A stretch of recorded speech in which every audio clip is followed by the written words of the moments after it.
आदमी पैदा जेल में हुआ हो, गोबर जिसने उठाया हो, गायें जिसने चराई हो, वहां से निकल के वो कहां से कहां पहुंचे।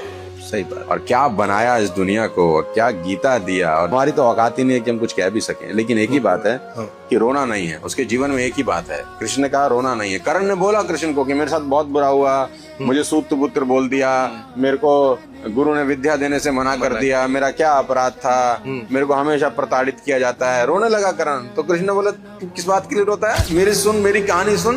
लेकिन तेरे और मेरे में फर्क एक है, तू पीछे की तरफ देखता है, मैं आगे की तरफ देखता हूं। रोना नहीं है जीवन में, जो है वो है। आगे बढ़ना है, आगे देखना है। पीछे मुड़ने वाले लोग पीछे जाते हैं, आगे देखने वाले लोग आगे आगे जाते हैं। विजेता का मतलब ये नहीं है कि आप हमेशा मारते ही रहें, पीटते रहें, अटैक ही करते रहें, लड़ते ही रहें। विजेता का मतलब कभी कभी चुप रहना भी। चुप रहा। कहते हैं ना, शेर जब कभी कभी पीछे हटता है ना 2 कदम, तो खतरनाक है, फिर कुछ बड़ा करने वाला है। बड़ा करने वाला।